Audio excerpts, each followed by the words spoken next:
You know, it was my senior year of high school in Barrow, and when all of a sudden it was like a pleasant surprise, like I had the scholarship to attend UAA. I wasn't even thinking of going to college. You know, because I had no money. My parents had no money to send me to college. I never even dreamed of going to college, you know, getting a master's degree, getting a PhD, and then becoming, you know, a tenured college professor. When I looked around the world when I was young, the people that I saw who I could relate to, people who looked like me, people who, who had the same upbringing as I did, you know, they weren't college professors. I lucked out, you know. But luckily enough, you know, I found support systems here at UAA. I found professors who cared for me. I found UAA staff and administration and fellow students who kept me on track, who challenged me, and you know, at the same time guided me and mentored me. So, you know, yeah, it was difficult, but you know, but there was enough people here at UAA who cared. Prior to coming here in 2003, people had warned me actually, that I could be far away and remote and could lose my connections to the rest of the world. I wanted to believe them, so I took it as a caution. But it is surprising that it has never been this way. In Anchorage, in Alaska, you're just connected to the rest of the world as you would have been had you been, you know, in Turkey or Germany or Austria or anywhere in the lower 48. There is an Alaskan way of living, I think, even of thinking, that one doesn't find in the lower 48. But because I am an international person, if I didn't have my living here, I would be back in my hometown and be doing completely different things. Life there does not compare to life here.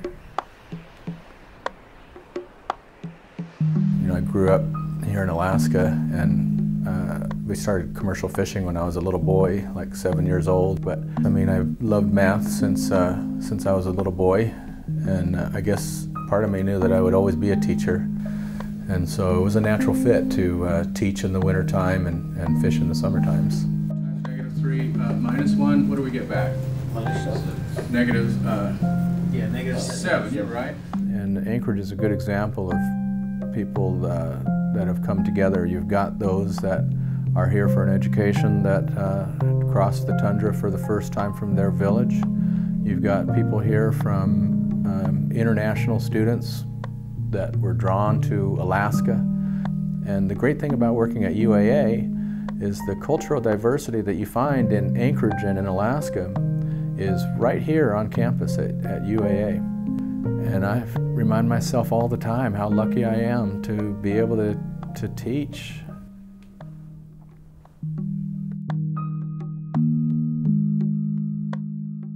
I kind of made a vow, sitting in class, working on my undergraduate degree, and I looked around me, and I was taking business classes, and I didn't see anybody that looked like me. So it was at that time that I said, you know what, I'm gonna get my PhD so that I can teach at this level, and students will see people that look like them. I make it a point to always reach out to my students. I always let the students know, come by my office, these are my office hours, I am always there, and I make sure that I learn each and every one of their names so I can start building that relationship. Eventually, at the end of the school semester, you know, I have relationships with students that they're even surprised about. When I was telling people in Little Rock, my hometown, that I was moving to Alaska, I'm like, Anchorage, Alaska is larger than Little Rock. They got almost 300,000 people.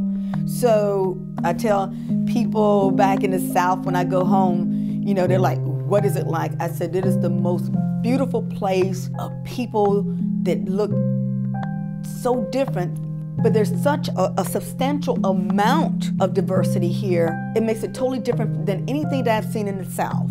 That right there is just remarkable about this place.